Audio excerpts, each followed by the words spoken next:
चलिए अगला क्वेश्चन देखते हैं। नेक्स्ट क्वेश्चन है बच्चों, देखिए बच्चों, हाँ इस क्वेश्चन को भी पढ़ लीजिए एक बार। ये क्वेश्चन कहता है कि यदि ए और बी दो सिमेट्रिक मैट्रिक्स हैं तो A B minus B A is a skew symmetric, इसको प्रूव करना है। ठीक है, तो गिवन क्या है, गिवन है A is a symmetric matrix, therefore A is equal to A transpose. Same for B, B is equal to B transpose, symmetric है। तो प्रूव करना है, प्रूव क्या करना है बच्चों में कि A B minus B A is a skew symmetric. Skew symmetric का मतलब क्या होगा, स्क्यू सिमेट्रिक की डेफिनेशन बताता हूँ बच्चों क्या होती है एक बार। देखिए स्क्यू सिमेट्रिक, स्क्यू सिमेट्रिक का मतलब होता है कि if A is a skew symmetric matrix then A should be equal to minus of A transpose. ठीक है, यदि ये कंडीशन मीट करती है तो हम कह सकते हैं कि matrix A is skew symmetric. यदि A B minus B A is a skew symmetric matrix तो क्या होगा इसका, इसका मतलब है minus of A B minus B A का ट्रांसपोज, ये और ये इक्वल होना चाहिए, ये हमें प्रूव करना है। ठीक है, तो taking right hand side, taking right hand side, ठीक है ये लेते हैं। इसमें क्या है बच्चों, minus of A B minus B A का ट्रांसपोज है, जिसे हम लिख सकते हैं माइनस ऑफ ए बी का transpose minus of B A का ट्रांसपोज। क्यों लिख दिया ऐसा, यहाँ थोड़ा सा लॉजिक बताएंगे। Since A plus B transpose is A transpose B transpose, ये एक प्रॉपर्टी होती है ट्रांसपोज की जो हमने पढ़ी हुई है। ठीक है, ये आप लिख देंगे एग्जाम में। फिर उसके बाद लिखेंगे, अब सिंस देखिए ये क्या है, ए बी का ट्रांसपोज है तो क्या खुलेगा जी, बी ट्रांसपोज ए ट्रांसपोज। ऐसा क्यों किया मैंने, क्योंकि आई नो ए बी यानी मैट्रिक्स ए और बी के प्रोडक्ट का ट्रांसपोज क्या होता है, बी ट्रांसपोज ए ट्रांसपोज। ये भी प्रॉपर्टी बच्चों हमने पढ़ी है, बहुत ही इंपॉर्टेंट मार्क करके पढ़ी है। ठीक है, तो आपको याद होना चाहिए ये, तो B transpose A transpose. Similarly ये हो जाएगा ए ट्रांसपोज बी ट्रांसपोज। ठीक है जी, बाहर माइनस साइन है तो ये वैल्यू बन जाएगी बच्चों, ये बन जाएगा। अच्छा एक और चीज़, सिंस ए और बी दोनों ही सिमेट्रिक मैट्रिक्स हैं तो B transpose is equal to B and A transpose is equal to A and so on. तो ये वैल्यू पहले तो बन जाएगी B A minus A B. ठीक है जी, ऊपर से एक माइनस का साइन लगा हुआ है। अब यहाँ भी लिखेंगे लॉजिक इसके लिए, since A transpose is A and B transpose is B, because A and B are symmetric matrix. तो ये वैल्यू बन जाएगी बच्चों A B minus B A which is equal to left hand side. Hence you have prove that A B minus B A is a skew symmetric matrix. ठीक है बच्चों, तो इस तरीके से आप बच्चों प्रूव कर सकते हैं। चलिए अगला क्वेश्चन देखते हैं। इसमें बच्चों आपको एक मैट्रिक्स दिया हुआ है ए 3 माइनस 4 1 माइनस 1 और प्रूव करना है। अगेन ये भी बच्चों n पावर n वाला प्रूव है, तो इसमें भी क्या आपको मैथमेटिकल इंडक्शन का यूज़ करना है। ठीक है, तो एक बार आप खुद से भी ट्राई कर सकते हो, नहीं बनता है आप सॉल्यूशन देख लो एक बार। देखिए गिवन क्या क्या है, a is equal to 3 minus 4 1 and minus 1। ठीक है जी, एंड प्रूव क्या करना है बच्चों, a to power n to prove a raise to power n is equal to बच्चों देखिए क्या दिया हुआ है 1 प्लस 2n, 1 प्लस 2n, यहाँ n दिया हुआ है। Second is minus 4n and 1 minus 2n, minus 4n and minus 2n, 1 minus 2n। ठीक है जी, देखिए ये आपको एग्जाम में मान लीजिए आ गया तो क्या करना है आपको, मैं जैसे बताया मैंने मैथमेटिकल इंडक्शन का यूज़ करना है। ठीक है, तो आपको अच्छा इसको ऐसे भी लिख सकते हो, P1 is a raise to power 1 is equal to 1 plus 2 minus 4 1 and 1 minus 2 which is equal to 3 minus 4 1 and minus 1 which is equal to a। ठीक है, ये पावर 1 है, ट्रांसपोज नहीं है बेटा, ये 1 है ना, 1। ठीक है, ऐसे कंफ्यूज मत होना। तो आप लिखोगे कि therefore it is true for n is equal to 1। ठीक है, नाउ इंडक्शन की मेथड यूज करेंगे। Let us assume it is true for n is equal to k। ठीक है, let us assume this is true for n is equal to k, ठीक है जी। therefore pk is e to power k which is equal to how much 1 plus 2k minus 4k k and 1 minus 2k is true। ये आपने assume कर लिया बच्चों, ठीक है। इसको अज्यूम करके आप क्या प्रूव करोगे, पी के प्लस 1 प्रूव कर दोगे। Now let us prove for N is equal to K plus 1, ठीक है जी। तो A to power K plus 1 कैसे मिलेगा, वो मिलेगा A into A to power K, और ए टू पावर के की वैल्यू क्या है बच्चों, ये एक्सप्रेशन है। तो A into 1 plus 2k minus 4k k and 1 minus 2k, ठीक है। और ए की वैल्यू क्या है बच्चों, ए की वैल्यू आपको मालूम है, दी हुई है, क्या चीज़ है, 3 माइनस 4 1 माइनस 1। तो 3 minus 4 1 minus 1 multiplied with 1 plus 2k minus 4k k and 1 minus 2k, ठीक है। आपको ये मल्टीप्लिकेशन करना है और ये चेक करना है कि फिर इसकी वैल्यू क्या आ रही है। तो चलिए एक बार मैं इसको थोड़ा सा श्रिंक कर देता हूँ टू मेक स्पेस, ठीक है। चलिए hopefully it is okay for you. तो 8 power k plus 1 is equal to product of these two matrices. आपको मैट्रिक्स से प्रोडक्ट करना बहुत अच्छे से आ चुका होगा अभी तक। तो फर्स्ट रो को फर्स्ट कॉलम से करेंगे, ठीक है। तो 3 इंटू 1 प्लस 2k, तो 3 plus 6k plus minus 4 into के, तो माइनस 4k। ये बन गई पहली रो का पहला कॉलम। फिर फर्स्ट रो से सेकंड कॉलम को प्रोडक्ट करो, 3 इंटू माइनस 4k, तो minus 12k plus minus 4 into 1 minus 2k, तो माइनस 4 इंटू 1 माइनस 2k। ये बन गया second element of first row. Similarly 1 और माइनस 1 से प्रोडक्ट करेंगे तो बनेगा 1 प्लस 2k, ठीक है, और माइनस k। और यहाँ आ जाएगा माइनस 4k और माइनस ऑफ 1 माइनस 2k, ठीक है बच्चों। This value is equal to how much बच्चों, देखिए ये 6k माइनस 4k हो गया 2k, 3 प्लस 2k हो गया, तो 3 प्लस 2k, ठीक है जी। चलिए तो ठीक है बच्चों, ये वैल्यू क्या आएगी, माइनस 4 इंटू माइनस 2k नहीं प्लस के 8k और minus 12k minus 4k minus 4k minus 4, ठीक है जी। अपने ध्यान से सॉल्व करना बच्चों, छोटी सी भी गलती करी तो सारा एग्जाम में सारा किया कराया पानी फिर जाता है, एक जरा सी गलती से। और ध्यान से क्वेश्चन सॉल्व करना बच्चों। माइनस 4k और माइनस प्लस 2k, तो हो गया माइनस 2k एंड माइनस 1, ठीक है जी, माइनस 1, ठीक है। चलिए अब ये देखने में एकदम से आपको क्लिक नहीं करे शायद, लेकिन आपको करना क्या है, ये k प्लस 1 के टर्म में लेके आना है। यानी इन वैल्यूज़ को आप k प्लस 1 के टर्म में कन्वर्ट करोगे। तो 3 प्लस, इसको k प्लस 1 लिखूंगा तो यहाँ से 2 कॉमन निकालना पड़ेगा ना, 3 को लिखना पड़ेगा 1 प्लस 2 प्लस 2k, तो ये क्या k प्लस 1 बन जाएगा। सिमिलरली माइनस 4 कॉमन निकाल के ये बन जाएगा k प्लस 1, ठीक है। ये ऑलरेडी k प्लस 1 के टर्म में आ चुका है। इसमें क्या करना पड़ेगा, माइनस 2k माइनस 2, ठीक है, प्लस 2 माइनस 1, ठीक है जी। मैंने माइनस 2 ऐड किया, प्लस 2 भी ऐड कर दी through to balance the expression, ठीक है, वैल्यू चेंज नहीं हो इससे। चलिए तो ये वैल्यू बन गई आपकी 1 प्लस 2 टाइम्स k प्लस 1, ये बन गई माइनस 4 टाइम्स k प्लस 1, और ये बन गई k प्लस 1, और ये वैल्यू बन गई बच्चों माइनस 2 ब्रैकेट में k प्लस 1, ठीक है।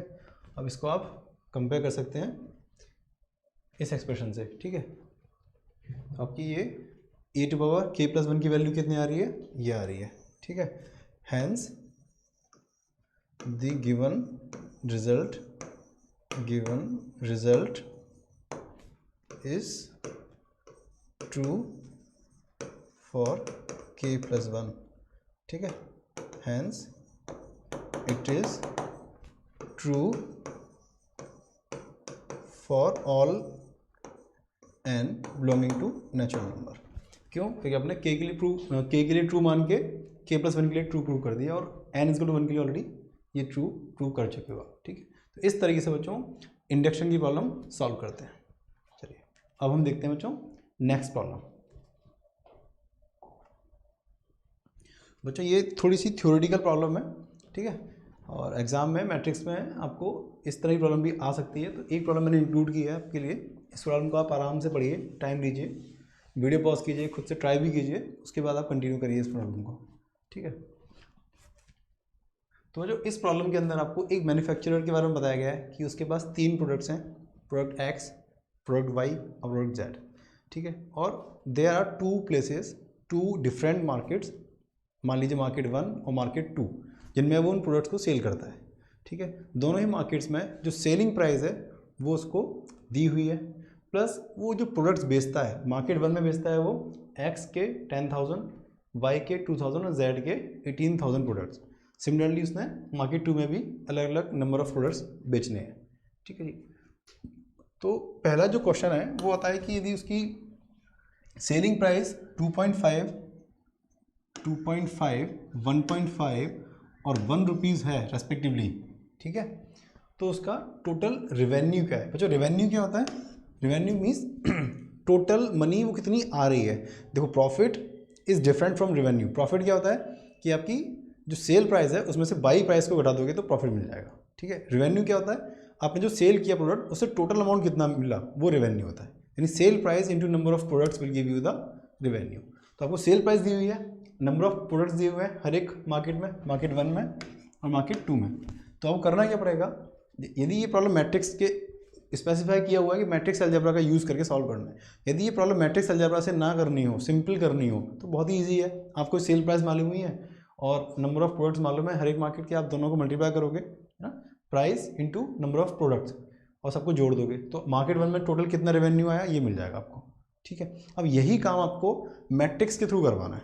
तो क्या करना पड़ेगा आपको मैट्रिक्स में पता है कि 2 मैट्रिक्स का जब प्रोडक्ट करते हैं तो रो टू कॉलम करते हैं।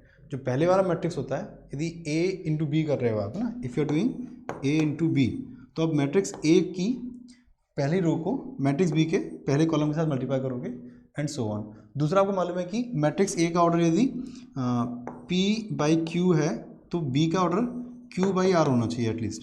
यानी दोनों में पहले वाले में नंबर ऑफ कॉलम्स और दूसरे वाले मैट्रिक्स में नंबर ऑफ रोज इक्वल होने चाहिए। ठीक है, तो आप इनमें से जो मैट्रिक्स बनाओगे प्रोडक्ट करने के लिए वो इस तरीके से बनाओगे कि आपको फाइनली पता है कि इन वैल्यूज़ का प्रोडक्ट इन वैल्यूज़ के साथ होना है। ठीक है, तो यदि ये फर्स्ट मैट्रिक्स बन जाए और ये एक फर्स्ट रो आ जाए और ये कॉलम बन के आ जाए तो इन वैल्यूज़ का प्रोडक्ट इन वैल्यूज़ के साथ में हो जाएगा। ठीक है, तो यहाँ से आपको एक क्लू मिल जाएगा कि आप मैट्रिक्स फॉर्मेशन किस तरीके से करोगे। ठीक है जी, तो आप क्या करते हैं, इसे सॉल्व करते हैं क्वेश्चन को। थोड़ा सा मैं स्ट्रिंग करके, देखिए ये प्रॉब्लम मैंने थोड़ा सा स्ट्रिंग करके, ताकि डेटा आपको विजिबल रहेगा और आपको बस स्पेस मिल जाएगा। ठीक है जी, चलिए तो आपको बेसिकली मैट्रिक्स बनाने हैं, सॉल्व करते हैं। तो एक तो बन जाएगा आपका मार्केट का मैट्रिक्स जिसमें आपकी प्रोडक्ट्स की नंबर ऑफ प्रोडक्ट्स लिखे हुए हैं। तो एक मैट्रिक्स बन जाएगा इस तरीके से A is equal to a matrix, इसमें फर्स्ट रो में आपके नंबर ऑफ प्रोडक्ट्स हैं 2000, ये 1000 है ना, ये 18,000, ये एक मैट्रिक्स बन गया। सेकंड रो में सेकंड मार्केट के प्रोडक्ट्स हैं 20,000 एंड 8,000। तो ये मार्केट 2 के करस्पॉन्डिंग रो है, ये मार्केट 1 के करस्पॉन्डिंग। ठीक है, और ये प्रोडक्ट जो है X और ये Y और ये Z के करस्पॉन्डिंग है। आप एग्जाम में यदि मैट्रिक्स बना के matrix A is equal to this करके, और आप यदि ये नोट कर दोगे कि this is corresponding to market 1, this corresponding to market 2 and X, Y and Z products के हैं, this would be a better approach. ठीक है, ताकि एग्जामिनर को समझ में आएगा कि आप क्रिस्टल क्लियर लिख के चल रहे हो कि आपने मैट्रिक्स को इस तरीके से क्यों लिया है। ठीक है, उसके बाद आप सेकंड मैट्रिक्स B बनाओगे, उसमें क्या करोगे आप, उसमें प्राइसेस लोगे तीनों प्रोडक्ट्स की और उसको एक कॉलम में डालोगे 2.5, ठीक है, 1.5 एंड 1.0। 1.0, ठीक है। तो ये करस्पॉन्डिंग टू एक्स की प्राइस, ये वाई की प्राइस होती है, जेड की प्राइस हो जाएगी, ठीक है जी। प्राइस, इसको आप लिख दोगे प्राइस, और इसमें लिख दोगे आप number of products, number of, या यहाँ ना लिख के आप एक बार चाहो तो इसको आप हेडिंग बना के भी लिख सकते हैं यहाँ पर, नंबर ऑफ प्रोडक्ट्स सेल, ठीक है जी। चलिए, तो इस तरीके से आपने देखा कि किस तरीके से आपने मैट्रिक्स फॉर्म करने हैं। अब क्या करना है आपको ए और बी का मल्टीप्लाई करना है, तो ए इंटू बी करना है आपको ना, ए इंटू बी, क्योंकि ये क्या है, देखो ये 2 रोज और 3 कॉलम का मैट्रिक्स है, और ये क्या है, ये 3 रो और 1 कॉलम का है। तो इसमें जो नंबर ऑफ कॉलम्स हैं, ठीक है, और इसमें जो नंबर ऑफ रोज हैं वो इक्वल हैं, इसलिए आप मैट्रिक्स ए को मैट्रिक्स बी के साथ मल्टीप्लाई करोगे, यानी ए इंटू बी करोगे, और वो आपको अल्टीमेटली मालूम भी करना है कि ये नंबर ऑफ पीसेज हैं इंटू प्राइस, ठीक है, यही तो करना है आपको साथ ही साथ। तो इस तरीके से जो सॉल्व करोगे, और यहाँ लिखोगे एक बार फिर से 10,000, 2,000, 18,000, ठीक है जी, और ये क्या है 6,000, 20,000 एंड 8,000, ठीक है, multiplied with how much, 2.5, 1.5 and 1.0, ठीक है जी। तो इसका रिजल्ट जो मिलेगा आपको, ठीक है, आपको पता है कि मैट्रिक्स में जब आप प्रोडक्ट करते हो तो फर्स्ट रो का प्रोडक्ट जब फर्स्ट कॉलम के रेस्पेक्टिव एलिमेंट के साथ होता है, तो आप जैसे इसको 2.5 से मल्टीप्लाई करोगे तो प्लस करोगे, है ना, तो आपको अल्टीमेटली मालूम है कि आपको प्लस करना ही पड़ेगा सारी प्राइसेस, तभी तो आपको टोटल रेवेन्यू मिलेगा। तो ये जो रिजल्टेंट मैट्रिक्स होगा वो क्या होगा, 2/1 ऑर्डर का होगा, यानी तो बच्चों ये रिजल्ट बनेगा, देखो ये है 2/3 है ना, 2 और उसमें रो है, ये 2/3 का मैट्रिक्स है, ये है 3/1 का, तो रिजल्ट बनेगा 2/1 का मैट्रिक्स, तो यानी 2 रो होंगी इसमें, 1 कॉलम होगा। तो पहली रो में क्या आएगा, मार्केट 1 के अंदर जो टोटल रेवेन्यू आ रहा है वो, यानी कि सारे के सारे प्रोडक्ट का अकाउंट इंटू रेस्पेक्टिव प्राइस, तो 10,000 इंटू 2.5, 25,000, ठीक है बच्चों, 2,000 into 1.5 is plus 3,000, plus 18,000 into 1 is 18,000, चलिए। Similarly 6,000 into 2.5 is 15,000, 20,000 into 1.5 is 30,000, and 8,000 into 1.0 is 8,000। तो ये इनका जो सम आएगा बच्चों, ये जो सम आएगा ये आपको मार्केट 1 के अंदर टोटल रेवेन्यू देगा, और ये मार्केट 2 में देगा रेवेन्यू। तो ये वैल्यू आ जाएगी बच्चों 25, 3, 18, 46,000, ठीक है बच्चों। इस तरीके से सॉल्व करते हैं, 15,000, 45, 8, 53,000। तो आपको मालूम चल गया कि मार्केट 1 में और मार्केट 2 में रेवेन्यू क्या है, ठीक है जी। इस तरीके से आप सॉल्व करके आएंगे एग्जाम में, ठीक है। और ये 2/1 ऑर्डर का ना, 2/1 ऑर्डर, 2 रो है और 1 कॉलम है। इस तरीके से बच्चों आपने पार्ट ए सॉल्व कर लिया। पार्ट बी में क्या है बच्चों, if the unit cost of the above commodities are given, आपको यूनिट कॉस्ट दी हुई है, तो बेसिकली आपको प्रॉफिट निकालने के लिए बोलेंगे आपको, ठीक है। आपको ये तो क्या निकाला, नेट रेवेन्यू। अब आपको नेट कॉस्ट निकाल दोगे तो revenue minus cost will give you the net profit. तो इसमें भी वही होगा बच्चों, आपको कॉस्ट का एक मैट्रिक्स बनाना पड़ेगा, जैसे आपने सेल प्राइस का मैट्रिक्स बनाया था, ऐसे कॉस्ट प्राइस का मैट्रिक्स बनाएंगे ना। तो इसको प्राइस को आप सेल प्राइस लिख सकते हो, सेल प्राइस या सेलिंग प्राइस। सिमिलरली आपको इसमें पार्ट बी में क्या करना पड़ेगा, ये मैट्रिक्स सेम रहेगा, मैट्रिक्स ए सेम रहेगा, ए सेम एज इन पार्ट 1। आपको सेम नहीं लिखना है, आपको एग्जाम में लिख कर आना है। मैं आपको स्पेस बचाने के लिए, टाइम बचाने के लिए सेम लिख दिया है। आपको एग्जाम में रिपीटेटिव भी लिखना पड़े, लिखो, कोई प्रॉब्लम नहीं है। मैट्रिक्स ए को आप एज इट इज लिखोगे, और मैट्रिक्स बी क्या बनेगा आपका, वो बनेगा कॉस्ट प्राइस का मैट्रिक्स, कॉस्ट प्राइस। उसमें वैल्यूज़ क्या क्या आएंगी बच्चों, देखिए 3 वैल्यूज़ आएंगी, 2, 1 एंड 0.5। तो 2.0, 1.0 एंड 0.5, ठीक है। ये मैट्रिक्स बन जाएगा। इसका ऑर्डर होगा 3/1। जैसे आपने ए बी किया था, यहाँ पर भी आप ए बी करोगे, और रिजल्ट क्या आएगा बच्चों, देखो रिजल्ट इसका, जो काम करते हैं नेक्स्ट पेज पे चलते हैं, 210, 10,000 2000 18। मैं एक काम करता हूँ, सेम प्राइस को नेक्स्ट बोर्ड पे उतार कर फिर तो बच्चों मैंने मैट्रिक्स ए और मैट्रिक्स बी रीराइट किया, सिंपल कुछ नहीं किया इसमें। तो ये जो मैट्रिक्स बी है ये है कॉस्ट प्राइस का, ये आपकी कॉस्ट प्राइस है, प्रोडक्ट एक्स की, ये वाई की और ये जेड की कॉस्ट प्राइस है, ठीक है। और ये मार्केट 1 में और ये मार्केट 2 में जितने प्रोडक्ट सेल हो रहे हैं उनका काउंट है, ठीक है जी। तो आपको करना पड़ेगा ए इंटू बी, तो 10,000 इंटू 2.0 20,000, ठीक है, plus 2,000 into 1.0 2,000, plus 18,000 into 0.5 is 9,000। ये आपकी कॉस्ट प्राइस निकल के आ रही है, ठीक है। सिमिलरली सेकेंड मार्केट के लिए 6,000 into 2 12,000, plus 20,000 into 1 is 20,000, plus 8,000 into 0.5 is 4,000, ठीक है जी। तो ये निकल के आएगी फाइनल कॉस्ट प्राइस ऑफ क्या बोलते हैं मार्केट 1 की, है ना, मार्केट 1 की कॉस्ट प्राइस निकल के आएगी और ये आएगी मार्केट 2 की कॉस्ट प्राइस। तो this will give you how much, 20 + 2 22 31,000 बच्चों आपसे पूछा गया था प्रॉफिट, तो प्रॉफिट के लिए आपको एक स्टेप और करना पड़ेगा, 32 4 36। आपको अभी ये सिर्फ कॉस्ट प्राइस निकली है, ठीक है, ये क्या है कॉस्ट प्राइस निकली है। और इसको मान लेते हैं कॉस्ट प्राइस के मैट्रिक्स को मान लेते हैं, मान लीजिए ये है CP, या इसको C मान लेते हैं, सिंपल C।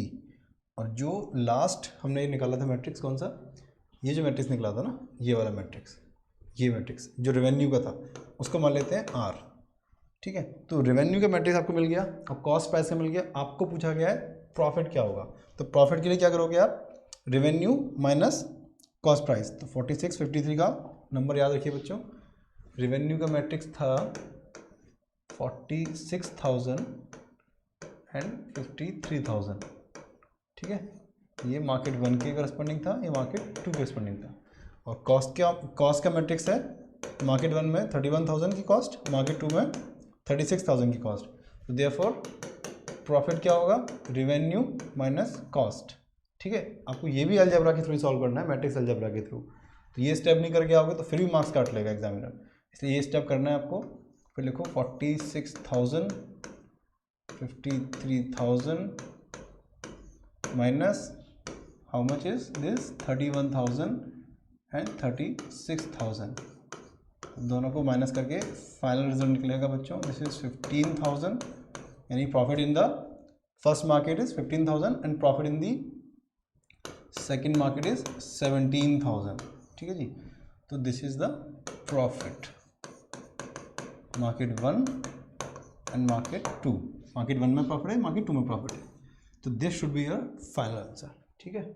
इस तरीके से बच्चों आप जो थियोरेटिकल क्वेश्चंस हैं वो इस तरीके से सॉल्व कर सकते हो, ठीक है बच्चों।